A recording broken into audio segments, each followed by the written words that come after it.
So 7b, second conditional. And then choosing between two conditionals. Here, choosing between two conditionals. So there are two parts here. The second conditional is here, how to, is explanation of it. And then we go here, choosing between the first and second conditional. Right. So what is second conditional? Right. What is conditional?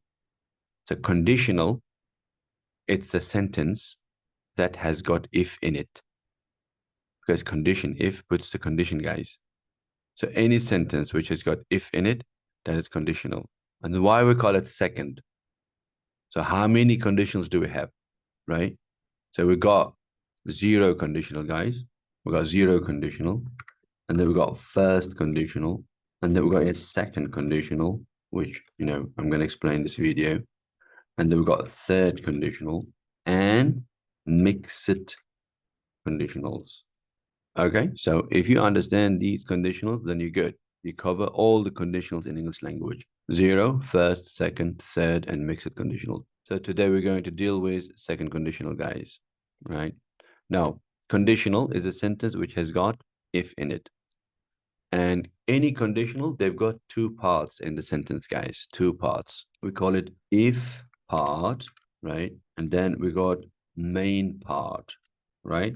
Or we can also say if clause and main clause. Clause, it means small sentence, yeah? I mean, in higher level, we explain in detail. It's not the right time to explain the clause. So when you say clause, it's a sentence, but small one. The smallest sentence, clause. There is subject and verb relationship in it. Okay. Main clause, or we can also say sometimes a result clause, by the way, guys.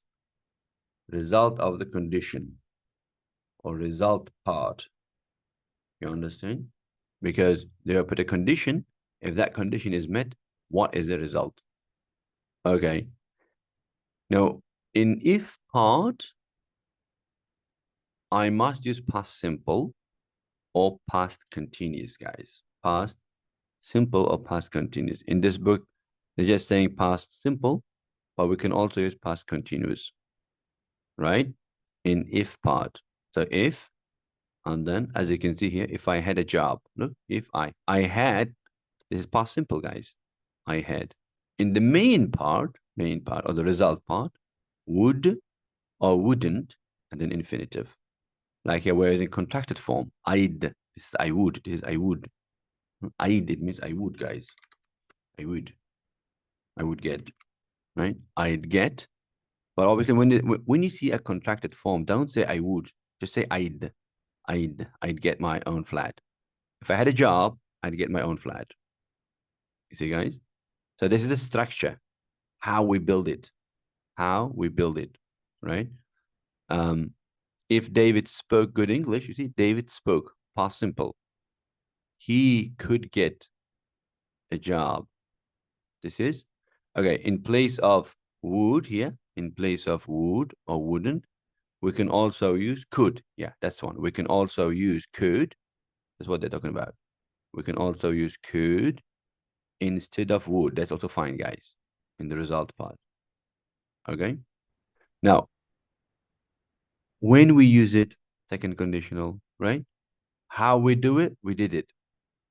When we use it, so we use second conditional to talk about hypothetical. It means not real, imaginary. Now, this is important. Present or future situation, not past.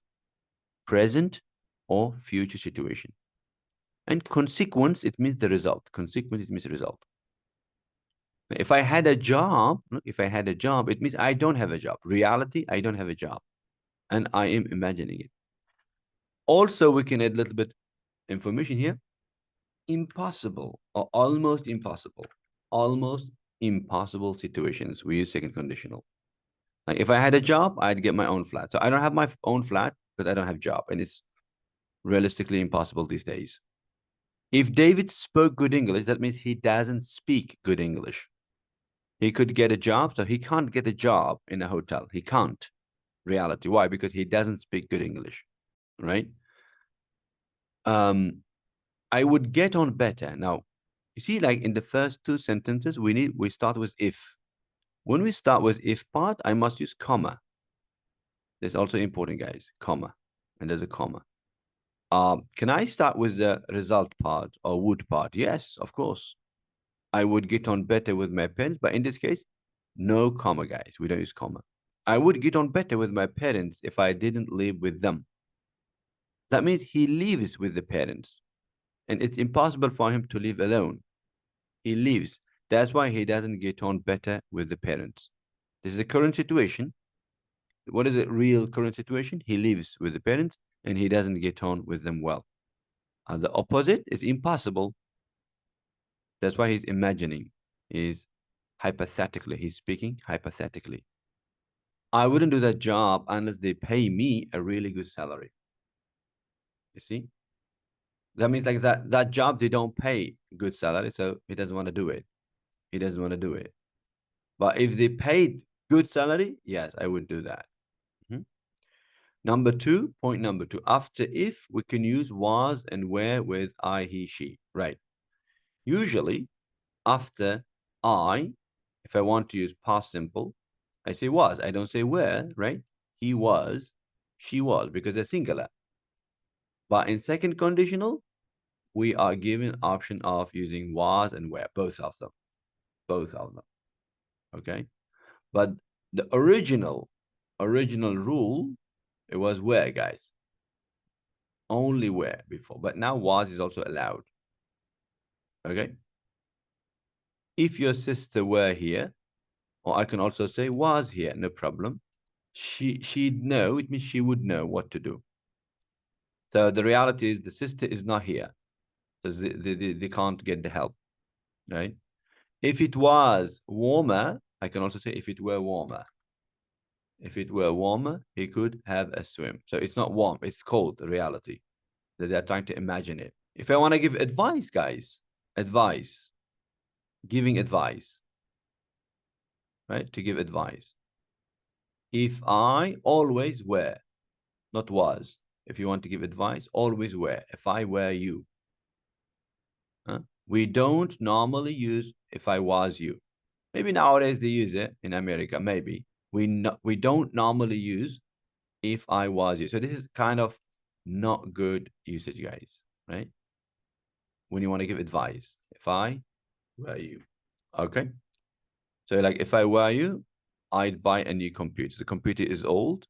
So, I mean, if I were you, I mean, you cannot be in someone's place. It's just hypothetically, we can speak like that, right? If I were you.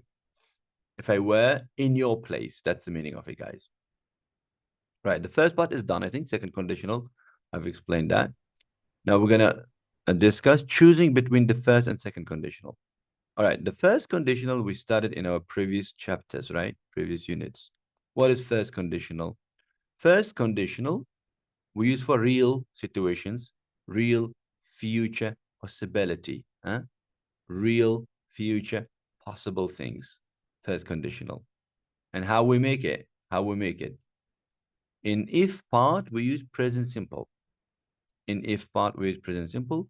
In the result part, or the main part, we use will plus infinitive, or will not plus infinitive. Will not, won't.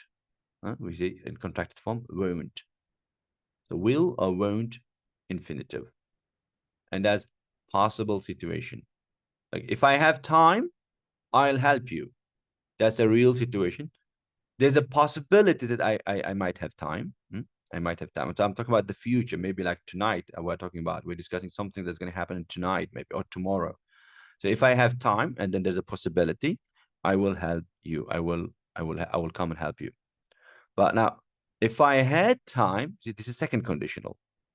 If I had time, I'd help you. That means I don't have time. Impossible. Hypothetical, imaginary, impossible. I don't have time. That's why I can't come. I'm just saying, in an imaginary way, hypothetically. If I had time, I'd help you. So the structure is important to recognize. So I'm going to make second conditional in yellow color, as you can see. That's the second conditional, guys. And first conditional, I'm going to make green color for you. Clear difference in if part. One of them is if I have, another one is if I had, right? And then the other part is I'll, like I will help you. And one is I would help you. So the structure is clearly different. So usage must be also clearly different, which I have already explained. One of them is real, future situation. Second conditional, unreal, present or future. Impossible things. Would or wouldn't plus infinitive. So we also use would or wouldn't plus infinitive without if. Sometimes we don't need to use, we omit or we drop the if side when we talk about imaginary situations. Like how, example, yeah, my ideal holiday would be a week in the Bahamas. Bahamas, so there's no if part, see? Would be a week in the Bahamas. Actually, if it's hidden, my holiday would be a week in the Bahamas if I had the chance. If I had the chance, we're hiding it. Or I'd never buy a car as big as yours, even if I had the money, or even if I had the possibility to buy. So it's not that important for me, if part. That's why I can use here would or wouldn't plus infinitive without if as well, guys. And that's it. So we're going to stop here. In the next videos, we're going to explain the exercises. All right. So thanks for your time, guys. Have a good day.